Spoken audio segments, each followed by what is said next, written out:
This fishing rod right here, it costs several times more than this fishing rod right here. And some anglers, they can spend $400, $500, $600 on a rod and not really fish any better with it at all, which sounds really crazy until you understand what expensive rods actually do differently. Because once you get into a decent graphite rod, the difference start becoming more about refinement than huge jumps in performance. And whether those improvements actually matter to you depends entirely on how you fish, what technique you use, and whether you can even feel the differences yet. This is where a lot of anglers waste some serious money. Rods can get very, very expensive. And they're either buying rods that are way more than they need or buying cheap setups that are actually making them fish harder. So let's break down what actually changes as rods get more expensive and where the real value is and where returns start to diminish really hard. The biggest misconception in fishing is that expensive gear automatically means more fish. It doesn't. Better gear can help, don't get me wrong, but it does not replace location, timing, lure selection, being able to read the conditions, line management, or your experience. A lot of anglers buy a premium rod, they make a few casts, and they quietly think to themselves, that's it? Maybe even get buyer's remorse because they expected it to transform their fishing overnight, but that's not how it works. Here's what actually happens. The jump from a really cheap rod to a good mid-range rod usually feels pretty massive. You have better balance, better weight, better feel. Everything just gets cleaner and easier. But the jump from a good mid-range rod to a higher end premium rod, the gains get smaller, more refined. You're paying for incremental improvements, not a completely different fishing experience. That's the diminishing returns curve, and understanding it is the whole game when it comes to rod buying.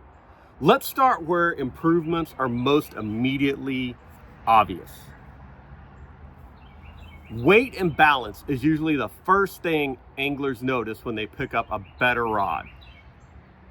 Better rods, they often feel lighter, better balance, less fatigue, especially after a full day of fishing. And balance is a bigger deal than most people realize. A badly balanced setup makes a rod feel heavier than it actually is. This is a good example. This is a very light rod, but the balance on this rod is not good at all.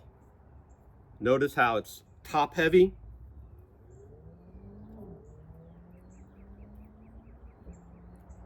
The tip just drops.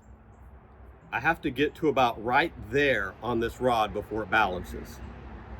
And so you're holding it right here all day long, and that tip is heavy, and that's fatigue. Now,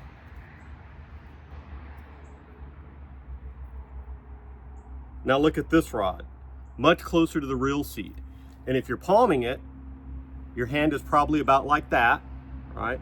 So it's very balanced in the hand. It feels super light when I'm lifting up on it like this. It doesn't feel like I'm having to winch that tip up. So when you have that heavy tip, the unbalanced rod, you fight that all day. Your wrist feels it, your forearm feels it, the whole setup feels like work. And here's the counterintuitive part. Sometimes a slightly heavier rod with a better balance actually feels lighter when fishing.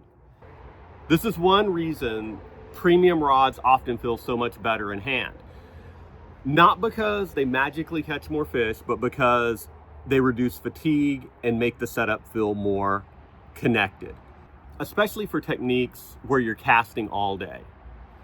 But the area anglers obsess the most over with expensive rods is sensitivity and feel.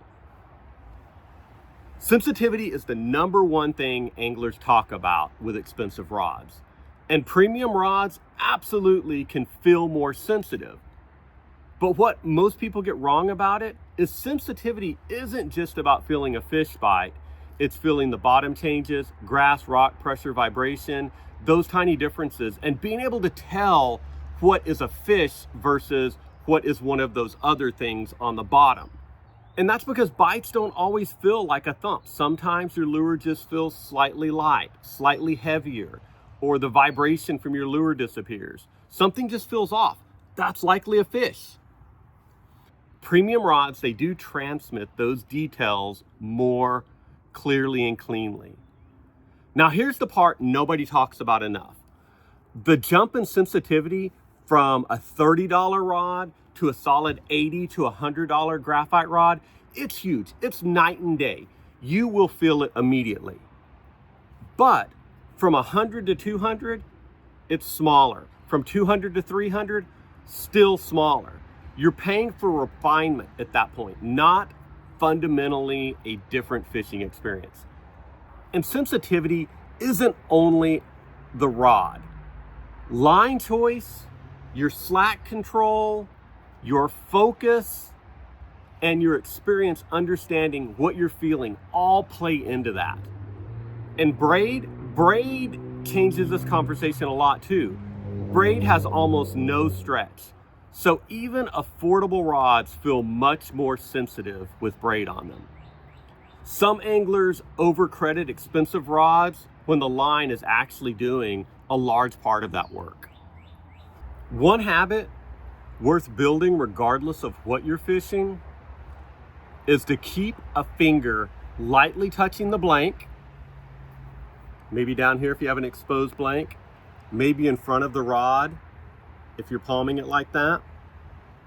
Also, you could touch the line like that. So being able to touch the blank or the line or both, by doing that, you're cutting out the middleman. You start feeling things you completely missed before. You're not relying completely on feeling it through the cork, through the reel seat. You have direct connection to the rod, to the line. And the same thing applies with spinning gear. When you're holding your spinning rod, you can put your finger right there. If this kind of breakdown is helpful, hit subscribe. That's really what this channel is built around, practical fishing fundamentals without all the hype. Just real world stuff that actually helps you become a better angler. All right, let's get back to it. This is where a lot of anglers go wrong, assuming more expensive automatically means dramatically better.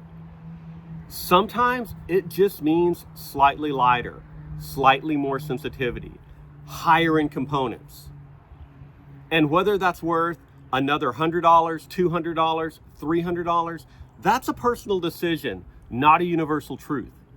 Most anglers would gain more from refining their technique and understanding how their entire setup works together than they would ever gain from simply spending more money on gear.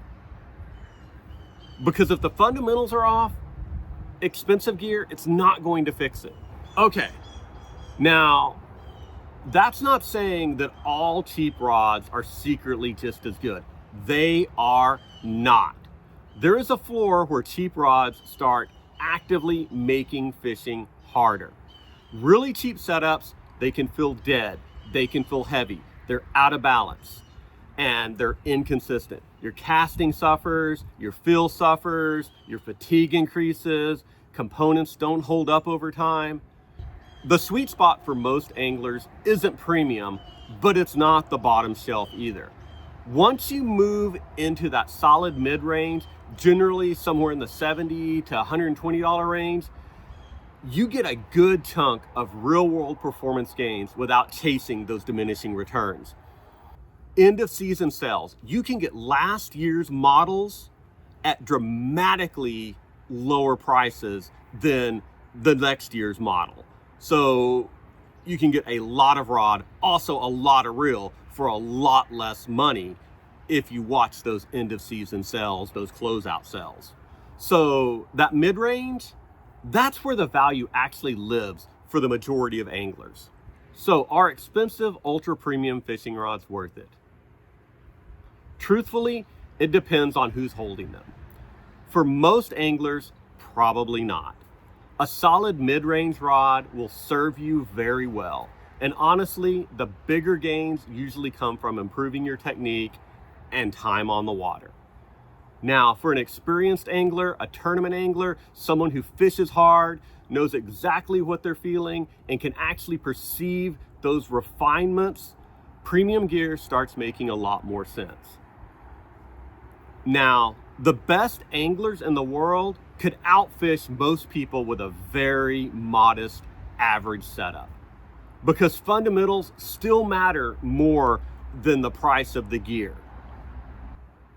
If you want to take this a step further, I have 2 more videos that I think you'll enjoy.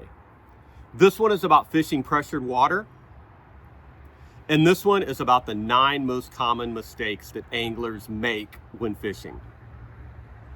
Both of those will help along with what we talked about today. No hype, no gimmicks.